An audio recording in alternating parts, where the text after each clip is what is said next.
Bayangin, tempat yang harusnya paling aman buat belajar agama justru berubah jadi tempat di mana anak-anak merasa takut.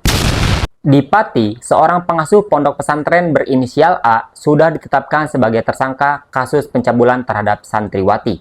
Awalnya hanya ada 8 korban yang berani melapor, tapi dari keterangan saksi, jumlahnya diduga jauh lebih besar. Bahkan bisa mencapai 30-50 anak yang sebagian masih berusia SMP.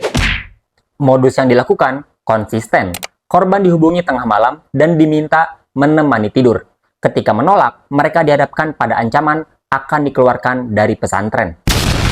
Kalau kita lihat dari posisi korban, mereka masih sangat muda, jauh dari orang tua, dan hidup di lingkungan yang menuntut kepatuhan tinggi.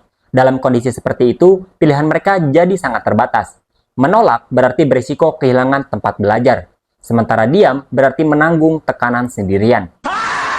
Yang lebih mengkhawatirkan, menurut keterangan warga, isu ini sebenarnya sudah lama terdengar. Tapi diduga ada tekanan yang membuat banyak korban akhirnya memilih untuk tidak bersuara. Sekarang pelaku sudah ditetapkan sebagai tersangka, tapi belum ditahan.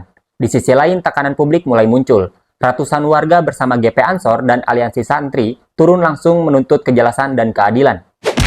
Di titik ini, muncul pertanyaan yang sulit dihindari. Kenapa kasus besar ini baru benar-benar terbuka sekarang? Kalau dipikir-pikir, ini bukan cuma soal satu orang.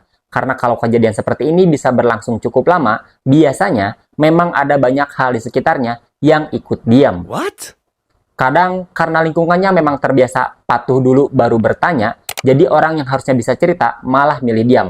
Kadang juga kita terlalu sibuk jaga nama baik tempatnya, sampai lupa kalau ada orang di dalamnya yang butuh didengar. Tapi tetap aja, agak aneh kalau tempat yang harusnya bikin aman, justru jadi tempat yang bikin orang mikir 2 kali buat ngomong. Jadi kalau dari awal sebenarnya sudah ada yang dengar isu ini, tapi baru benar-benar jalan setelah ramai, itu karena memang belum ada yang bisa dibuktikan, atau memang butuh waktu lama sampai orang berani buka suara. Dan kalau seseorang harus diam karena takut sama konsekuensinya, itu masih bisa dibilang pilihan, atau sebenarnya dari awal dia nggak pernah benar-benar punya ruang buat memilih.